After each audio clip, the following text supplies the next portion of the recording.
আপনাদেরকে আজকে যারা এখানে এই সাংবাদিক সম্মেলন এবং প্রতিবাদ সমাবেশে যারা উপস্থিত হয়েছেন সকলকে ধন্যবাদ জানাচ্ছি। তো আপনারা জানেন আমরা এখানে আজকে উপস্থিত হয়েছি একটা কারণে, আমাদের একটা স্পেসিফিক কারণ, সেটা হচ্ছে যে আমরা বিশ্বাস করি বাংলাদেশে নির্বাচিত প্রধানমন্ত্রী হচ্ছে বঙ্গবন্ধু কন্যা শেখ হাসিনা। আর যে ইউনূস একটি 5ই আগস্ট একটি সন্ত্রাসী জঙ্গি হামলার মাধ্যমে ক্ষমতা দখল করেছে, তাই আমরা শেখ হাসিনার সংগ্রাম পরিষদ আজকে থেকে আমরা কর্মসূচি ঘোষণা করেছি যে আমরা ধারাবাহিকভাবে কর্মসূচি পালন করব। আমরা ছোট ছোট কর্মসূচি দিব। যদি ইউনূস বুঝতে ব্যর্থ হয় আর সে যদি স্বইচ্ছায় পদত্যাগ করে যদি আমাদের নির্বাচিত প্রধানমন্ত্রী বঙ্গবন্ধু কন্যা শেখ হাসিনার কাছে ক্ষমতা হস্তান্তর না করে তাকে যদি স্বপদে দায়িত্ব ফিরিয়ে না দেয়, তাহলে আমরা ফাইনাল কর্মসূচি ঘোষণা করেছি। আপনারা জানেন যে আমরা কর্মসূচি ঘোষণা করেছি আমাদের নেতা কর্মীদের উপরে কোনো অত্যাচার নির্যাতন করা হয় এবং সে যদি পদত্যাগ না করে, তাহলে 8ই ডিসেম্বর আমরা মার্চ টু যমুনা কর্মসূচি ঘোষণা করেছি। আমরা যমুনা ঘেরাও করব, যমুনাতে আমরা যাব। সারা বাংলাদেশে আমাদের শেখ হাসিনা সংগ্রাম পরিষদের নেতা কর্মীদের প্রতি নির্দেশনা রইল সবগুলো পয়েন্টে পয়েন্টে আমরা অবস্থান কর্মসূচি পালন করব। প্রত্যেকটা এয়ারপোর্টে আমরা অবস্থান নিব, প্রত্যেকটা এয়ারপোর্টে আমরা পাহারা বসাবো, প্রত্যেকটি জায়গায় জায়গায় আমরা পাহারা বসাবো, যেন ইউনূস এবং এই উপদেষ্টা পরিষদ যাতে পালাতে না পারে। মানুষের কেমন সাড়া পাবেন মনে করেন? ধন্যবাদ আপনাদেরকে। আমরা সাড়া পাবো কি? সারা বাংলাদেশের 18 কোটি মানুষের ভিতরে আমার মনে হয় 17 কোটি মানুষই এখন অপেক্ষা করতেছে জননেত্রী শেখ হাসিনা কখন দেশে ফিরে আসবেন এবং বাংলাদেশের মানুষ শান্তিতে বসবাস করতে পারবে। এবং বিভিন্ন ভাতাগুলো দিতে, এই ভাতাগুলোও কিন্তু বন্ধ হয়ে গেছে। মানুষ আপনারা জরিপ করে দেখতে পারবেন, রিক্সাওয়ালা, শ্রমিক, যারা নাকি মানে অসহায় মানুষ, তাদের 80% মানুষই শুধু চাচ্ছে যে জননেত্রী শেখ হাসিনা কখন আসবে, বাংলাদেশ শান্তিতে মানুষ বসবাস করতে পারবে। এখন বাংলাদেশে কোনো কিন্তু আইন নাই, কখন কি হচ্ছে। এই সুৎখুর মহাজন ইউনূস, উনি হলেন শিক্ষিত লোক, উনি হয়েছে জানতে জানতে, মানুষ বলে বাংলায় একটা কথা আছে, জানতে জানতে জানোয়ার হয়ে গেছে। ওনার সাথে আর কেউ পারার মতো না।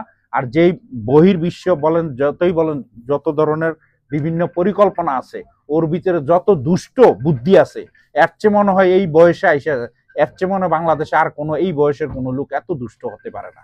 তার সাথে আরেকজন আছে, এটা হলো আসিফ নজরুল। এই দুইজন কিন্তু খুবই ডেঞ্জারাস মানুষ। দেশ কিন্তু পিছনের দিকে চলে গেছে 100 বছরের। এখন আমরা খাওয়া দাওয়া ভালো চলার কথা না, আমরা হলাম যে এখন আমাদের যান বাঁচাবে কিভাবে, ওইটা নিয়ে মানুষ। আপনারা জরিপে দেখবেন, নিউজে দেখবেন যে হাজার হাজার মানে কি জায়গায় গার্মেন্টস ফ্যাক্টরি, বিভিন্ন ফ্যাক্টরি বন্ধ হয়ে গেছে।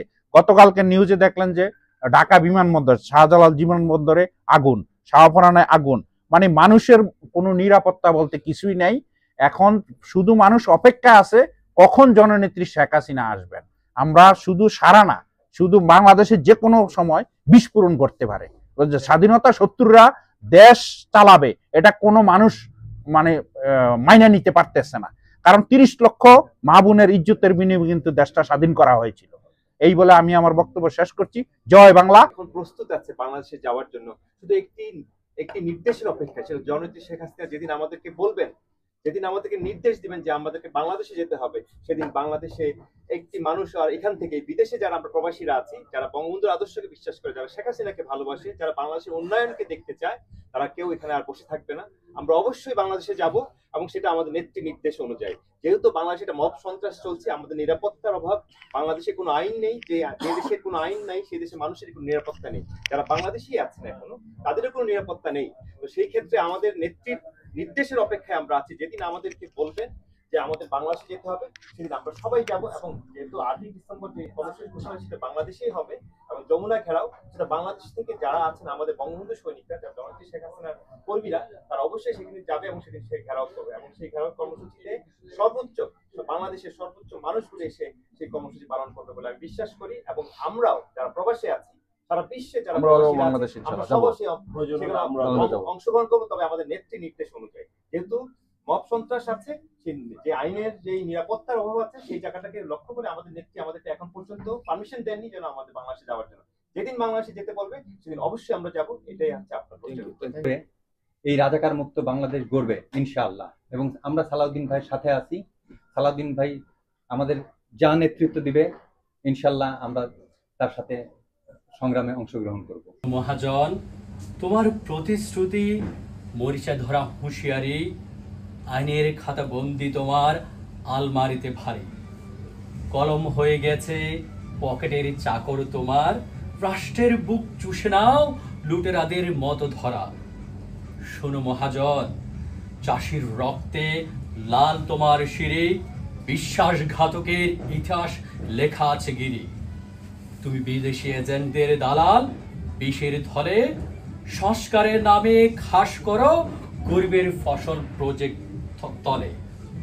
শোনো মহাজন, তোমার মন্ত্র লোভের শেষ, ঘামে গাও, তুমি পাহাড় লিজ দিয়ে বানাও মুনাফার ছাও। সমুদ্র বিক্রি করো নিলামে উচ্চ স্বরে, বন্দর বানাও বিদেশি দরবারের চরে। শোনো মহাজন, তুমি সেই স্থপতি, অশান্তির দেশ গড়ো, ন্যায়কে ভিখারের লাঠি বানিয়ে ধরো। ইন্ডেমনিটির কলমে খুনিদের দাও পুরস্কার, ইতিহাসের বুক ছিন্ন করো দালারের সিলমোহর। শোনো মহাজন, তুমি গরিবের ত্রাণকর্তা সেজে ফেরো, কিন্তু লোনের ফাঁদে তাদের জীবন ঘেরো। ঘরের চাল যায়, গরিব দলিল হারায়, বাকি থাকে চোখের জল, তোমার সুদের খাতায় লেখা তাদের কান্নার ফল। শোনো মহাজন, একদিন হিসাব দেবে ইঞ্চি ইঞ্চি, ঘামের পোটা, রক্তের দাগ, বিশ্বাসঘাতকের চিহ্ন।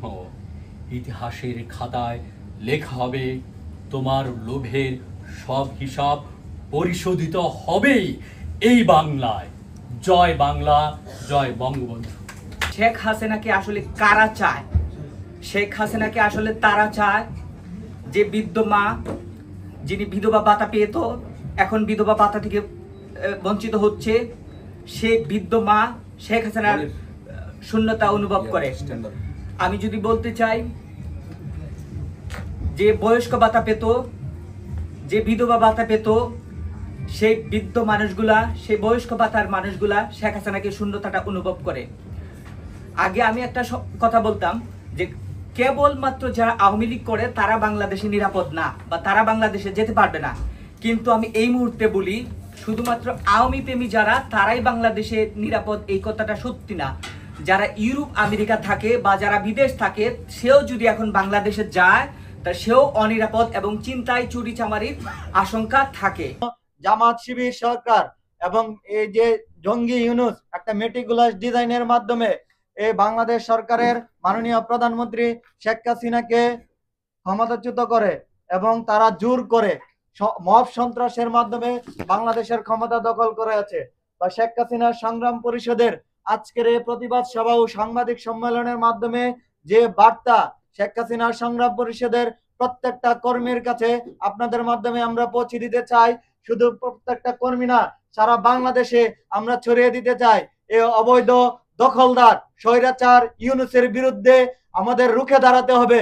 বাংলাদেশে যে মব সন্ত্রাস সৃষ্টি করছে তার বিরুদ্ধে রুখে দাঁড়াতে হবে।